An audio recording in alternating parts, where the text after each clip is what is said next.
Ерні шиемінде шешіп тастады.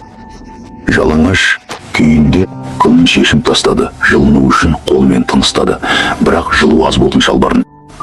Орнынан топтықып тұрындыған ауыр шешім қабылдады. Дірілдеп, тістерін қаралған Шакентті босатты. Содан кейін оны қарман толтырып, бағалы қазынадай қысып, ішіп алуын тіледі. Алайда кешке қарай қар еріген жоқ. Су болған киімдері суламаны, су болған киімдері су болып қалды. Ер адам шаңғы теуі кезінде адатсыз арылдырып, ашуланып, кетінен бірдеңені көргендей болды. Сенбей жақындап тексеру үшін келді. Балыстағы таушымында жылы киімдер қатып қалды. Қамалған адам ақыры жатқан бала сияқты қуанды. Бірақ оның қуанышы ұзаққа созылмады. Ол қаты күш қуатын үнемдеу үшін дымқыл киімде терең ұйықтап кетті. Ол тек ертеңге дейін көтеріліп, құтқарылуды күтуге мәжбүр болды. Келесі күні таңертең адам сергіп оянды. Пластик пакетіндегі қар толығымен еріп кеткен. Ұялы қосулы тұрды. Әлі қосулы тұрды. Алыстан бұлттар мен көмкерілген үйлерге қарап, адам сенімді түрде жолға шықты. Бірақ уақыт өте келе күн соқыр бола бастады. Адам қаданы жерге құлады. Кенеттен нашарлап бара жатқанын аңғарды. Асқазаны аш болды. Құса алатыны тек ашыдан болды. Ақыр алатыны жерге, асқазаны аш болды. Жолдың аузын жерге әлсіз құлап түсті. Қайта бөлік тұру үшін көп уақыт кетті. Қана көзін ашты. Бірақ алдындағы көрініс оны қайтадан сенбестікпен көзін уқалады. Бірақ сенбестік пайдасыз болды. Ол кеше көрген үйінің галлюцинация екенін түсінді. Үзілген үміттің көңілі қалған адам үшін шыдауға болмайтын. Сондықтан қабырғаға соғылғанша артқа бұрылмауға бел буып, мықаны балқына қамтаман шықпайды. Бұл шешім оның қарақан таудан шығудың жауы күтпеген жерден үңгір тауып, ішінен қаңқа тапты. Ер адам қорықтықтан тер адам қорықпады. Бірнеше күн бойы келді. Сигнал бар жоғын тексеру үшін телефонын шығарды, бірақ ашуланған ол тез өшіп қалды. Қашу үшін скейтбордын пайдаланды.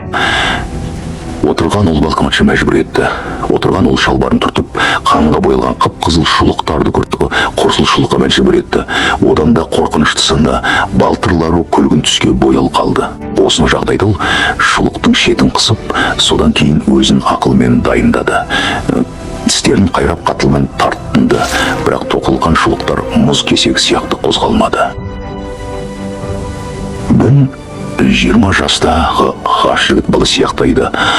Айылқап өзіне келгеннен кейін, ол шұлығынан түскен ет бөліктерін абайлап жұлып алып, етті аузына баяу салды. Ақыры оны тістеген бойда, қатты ақыры ер адам оны жемеді. Ақыры лақтырып та жібермеді. Оның орнына қатты ыңғайсыздық ұшыраған кезде ғана пайда болды. Анасы құтқару біріне ұлының дұрыс емес екенін түсініп, құтқару тобына ұлының жағдайы туралы хабарлады. Қар басқан таулары кең құшақ жіберді, қамқан балды. Өкінішке орай, ол тығыз орманшы көмешада нәтижесіз болды. Кімдігерді. Ешкім балдан назар аударды. Ешақтың алысқа жоғы алдында пайда болады деп күтпеді. Жетекшісі көзіне жас алды. Өйткенін қатым қалуын соғатын болды. Ал жігітінің тірі қалу мүмкіндігі болмады. Одан да өкініштісі тек қарда жатып өлімін күтті. Есі түсіп, ол бұлпан мүшесінен анасын көрден айырылғаннан оның бұл өмір сүретінін елесте алмады. 8 күн бойы қамалып қалған ер адам ерік жігерімен шыдады. Мықтап жұмып, өз етінің бір бөлігін аузына тығып алды. Дәмсіз сезім оны бірнеше рет құстырғысы келді, бірақ отбасын оны жұтуға мәжбүр етті. Содан кейін сөйтіп тізерлеп отырып, жойым алға жылжыды.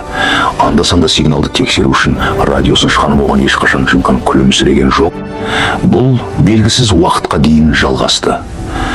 Қуаныш шыққан ол шыңға жетін шығарды. Қуаныш пен кәмәліде сигнал көрсетпеді. Ол дерлік мүгедек аяқтарын алға сүйреп, еңбектеп жүріп тоқтады, ал батареяның заряды бешіп танытқан артмықанға дейінді төмендеді. Мұны көрген ер адам кенеттен ерекше тынышталды. Ол тағдырдың өзгермейтінін білді. Сондықтан бұрылып, ол білмейді. Эң кейінді Адыл Қаматып көдін баяу қымдым. Тауда 8 күн бойы халық құтқарылды. Жылдар өткен соң ол есірткіге тәуелділігін сәтті жеңіп, бейсбол жаттықтырушысы болды. Мүгедектігіне қарамастан